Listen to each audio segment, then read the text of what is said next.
3 महाद्वीपों में फैला हुआ साम्राज्य का वीडियो नंबर 2। इसके अंदर जो डिफ़िकल्ट वर्ड है आपके बुक के अंदर है उन सबको मैंने आप डिफाइन कर दिया है। पहला वर्ड है वर्ष वृत्तांत।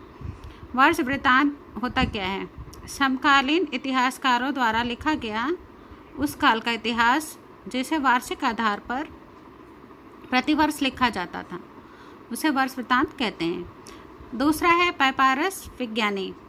पैपारस विज्ञानी पैपारस पत्रों पर लिखी हुई संविदा पत्र, लेखे पत्र तथा सरकारी दस्तावेज जिन्हें पैपारस वैज्ञानिकों द्वारा प्रकाशित किया गया पैपारस विज्ञानी कहलाता है। तीसरा है ताचीन। ताचीन रोम साम्राज्य का विस्तार भूमध्य सागर तथा उत्तरी पूर्व दक्षिण के ध्रुव दिशाओं में दोनों दिशाओं में सागर के निकट सभी प्रदेशों पर कब्जा था। दूसरी तरफ कैस्पियन के दक्षिण के पूर्व अरब तक समस्त क्षेत्र, कभी कभी अफगानिस्तान के कुछ भाग ईरान के नियंत्रण में थे।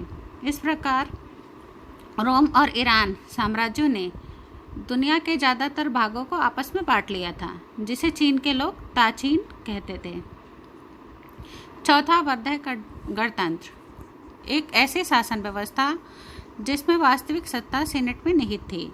व्यवहारिक रूप से गणतंत्र कुलीन वर्ग की सरकार थी और उसका प्रतिनिधित्व करती थी। यानी व्यवहारिक रूप से जो कुलीन वर्ग लोग थे उनका प्रतिनिधित्व करती थी, जो धनाढ़ वर्ग थे।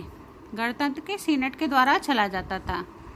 यह सिस्टम 509 ईसा पूर्व से 27 ईसा पूर्व तक चला।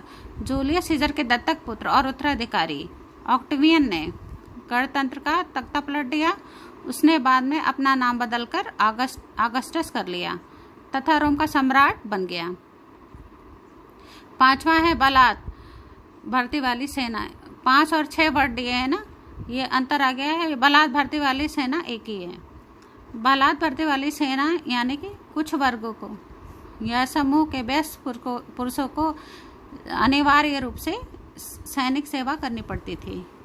ऐसे वर्गों को बलात् भर्ती वाली सेना कहा जाता था। अब है प्रिंसिपेट। प्रिंसिपेट 27 ईसा पूर्व ऑगस्टस द्वारा स्थापित किए गए प्रिंसिपेट के नाम से जाना जाता था। ऑगस्टस ने जो साम्राज्य स्थापित किया था उसे प्रिंसिपेट के नाम से जाना जाता था। गृह युद्ध एक ऐसा सशक्त संघर्ष जिसमें अपने ही देश के अशांति का प्रदर्शन था। यानी कि जब देश में आपस में लड़ाई हो जाए, आपस में लोग लड़ने लगे, तो ऐसी स्थिति को गृह युद्ध कहा जाता था या गृह युद्ध के नाम से जाना जाता था। अब निकटवर्ती पूर्वी क्षेत्र रोम साम्राज्य के भूमध्य सागरीय क्षेत्र में रहने वाले व्यक्तियों की नज़र में पूर्वी क्षेत्र का तात्पर्य था भूमध्य सागर के संपूर्ण क्षेत्र, जिसमें सीरिया, फिलिस्तीन, मेसोपोटामिया के उपरांत जो रोम साम्राज्य के भाग थे, मोटे तौर पे हम कह सकते हैं अरब। यानी कि निकटवर्ती पूर्वी क्षेत्र को अरब कहा जा सकता है। दिनारियस रोम का एक चांदी का सिक्का था जिसमें 4.5 ग्राम चांदी लगी हुई थी। अब बात करते हैं सेंट ऑगस्टाइन की। 354 से 430 उत्तरी अफ्रीका में हिप्पो नामक नगर का बिशप था।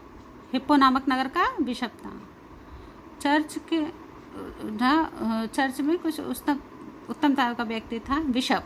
अगला वर्ड है बिशप।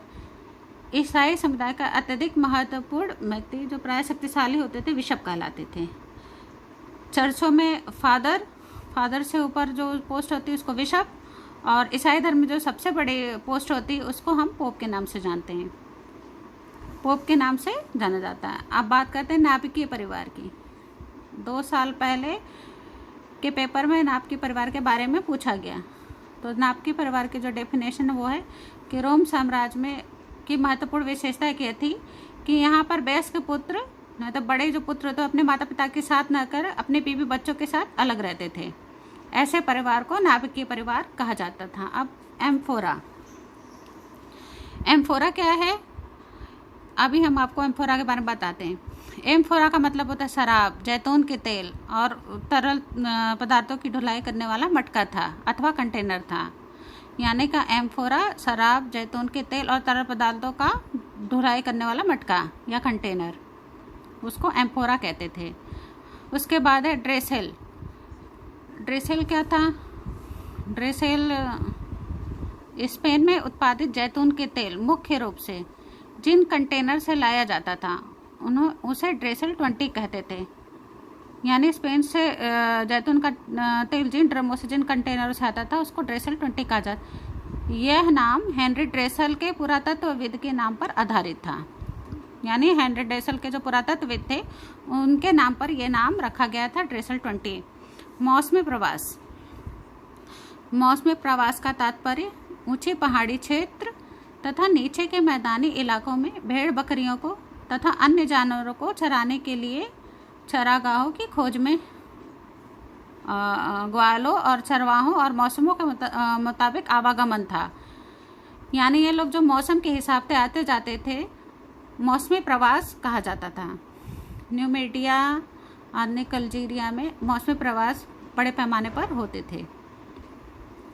अब हम आगे बात करते हैं मैप्लिया की। मैप्लिया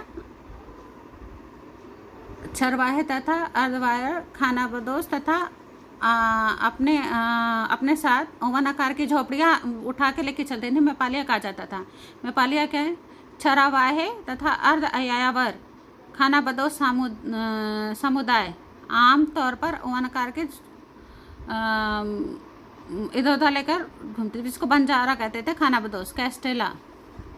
कैस्टेला स्पेन में कम विकसित उत्तरी क्षेत्र में केल्टिक भाषा बोलने वाले की आबादी रहती थी। ये लोग पहाड़ियों की चोटियों पर बसे गांव में रहते थे। इन गांवों को कैस्टेला कहा जाता था। यानी स्पेन में कम विकसित यानी निम्नतर वर्ग कैथिक भाषा बोलने वाले जो आबादी होती थी वो पहाड़ियों की चोटी में बसे गांव में रहते थे। इन गांवों को कैस्टेला कहा जाता था। अब बात करते हैं दास प्रजनन की। दास प्रजनन दासों की संख्या बढ़ाने के लिए ऐसी प्रथा थी जिसके अंतर्गत दासियों को और दासों को अधिक से अधिक बच्चे पैदा करने के लिए प्रोत्साहित किया जाता है ताकि उनके बच्चे भविष्य में दास बन सकें। डैक्रोनियन का मतलब ये हुआ कठोर कानून निर्माता। डैक्रो 6वीं शताब्दी के प्रारंभ में अनेक अपराधों को देने के लिए मृत्युदंड का प्रावधान किया था। फ्रैंकिसेंस एक सुगंधित रेजिन के लिए एक यूरोपियन नाम था। इसका इस्तेमाल धूप, अगरबत्ती, इत्र बनाने के लिए किया जाता था। इस रेजिन को बोसवेलिया के पेड़ से प्राप्त किया जाता था। बोसवेलिया के पेड़ के तने में छेद करके इससे जो रस निकलता था उसको सूखने के लिए छोड़ दिया जाता था या बहने देते थे। रस के सूख जाने पर जो रेसिन्स प्राप्त कर लिया जाता था, रेसिन्स। फ्रैंकिसेंस का बेहतर किस्म सबसे पहले अरब प्रांत से आता था, अरब प्रायद्वीप से आता है। यहूदी विद्रोह 66 ईसा पूर्व में जोगाया के रोम शासन के खिलाफ हुआ था, जिसे रोमन वासियों ने यहूदी युद्ध के नाम से कही जाने वाली लड़ाई के नाम से पुकारा था। इसका कठोरतापूर्वक दमन कर दिया गया था और बड़ी तादाद में यहूदियों को मौत के घाट उतार दिए गए थे। अब बात करते हैं सीनेटर की। सीनेटर यानी कि पैट्रिस अर्थात माई बाप, जो 3री शताब्दी के प्रारंभिक वर्षों के समय अधिकतर सीनेटर जिम्मेदार थे। व्यवसायिक कार्यकलापों में संलग्न नहीं होते थे, ये व्यवसायिक कार्य नहीं करते थे। अश्वारोही ये न्यायिक वर्ग भी कहा जा सकते हैं। अगले चैप्टर में न्यायिक के बारे में पढ़ेंगे। अश्वारोही को न्यायिक वर्ग भी कहते हैं। रोम साम्राज्य का परंपरागत रूप से सर्वाधिक शक्तिशाली अश्वारोही समुदाय था। वे ऐसे परिवार से संबंधित थे जिनकी संपत्ति घुड़सेना में भर्ती होने की योग्यता प्रदान करती थी। सीनेटरों के भांति ज़्यादातर जो नायक होते थे जमींदार होते थे और ज़्यादातर व्यापारी और साहूकार भी होते थे। निम्नता वर्ग ने इतिहासकार निम्नतर वर्ग जो है इतिहासकार के अनुसार जिसे प्लेबस सोर्डिडम कहा जाता था, वे लोग आते थे जो सर्कस तमाशा देखने या करने के काम में आते थे। सर्कस तमाशा देखने में आदि के काम में आते थे। अब बात करते हैं हुमिकी ओरिस मध्य वर्ग के नीचे सामाजिक संगठन के निम्नतम वर्गों का एक विशाल समूह था, जिसे सामूहिक रूप से ह्यूमिलियोस निम्नतर वर्ग कहा जाता था। उनमें ग्रामीण श्रमिक वर्ग भी शामिल थे।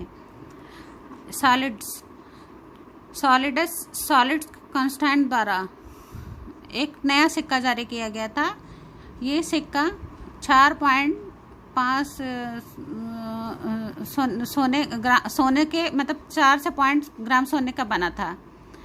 सॉलिडस जो सिक्के थे वो व्यापक पैमाने पर ढाले जाते थे, मतलब 35,000 के करीब सिक्के ढाले गए थे। कुस्तुनतुनिया रोम साम्राज्य की राजधानी जो कॉन्स्टेंटाइन के द्वारा तुर्की के द्वारा इस्तांबुल नगर में की गई थी। यह प्रदेश पहले बायजुटियम के नाम से जाना जाता था। कुस्तुनतुनिया 3 तरफ के संघों से घिरा हुआ था। यूनान तथा रोम के जो बहुदेववादी थे, ये लोग अनेक पंथों और उपासना पद्धति में विश्वास करते थे। इस प्रकार बहुदेववाद यानी जो लोग अनेक देवी देवताओं की पूजा उपासना करते थे, पूजा पाठ करते थे। अब बात करते हैं मोनोलिथ्स। एक चट्टान के बड़े टुकड़े से ऐसे अभिव्यक्ति के लिए किया जाता था जिसमें विविधता की कमी हो और सभी समान लगे। एकास्मी यानी मोनोलिथ, एकास का मतलब होता है एक चट्टान के एक किसी भी अभिव्यक्ति के लिए किया जाता था जिसमें विविधता की कमी हो, अर्थात सभी समान लगे। ईसाईकरण का तात्पर्य उस परिप्रेक्ष्य से ईसाई धर्म को विभिन्न समूहों के बीच फैलाया गया और ईसाईकरण करा जाता था, यानी उसने ईसाई धर्म का ज़्यादा से ज़्यादा प्रसार किया गया, इन समूहों के बीच फैलाया गया। ठीक है, और वहाँ का ये प्रमुख धर्म बन गया। अब जनसाधारण किसी धर्म के संदर्भ में जनसाधारण आम व्यक्तियों से है जो पादरियों से प्रभावित थे। बच्चों, ये जाहिर सी बात है, ये आप लोग को समझ में आया होगा और आप इसको ध्यानपूर्वक पढ़ेंगे और देखेंगे और उसके बाद बताएंगे।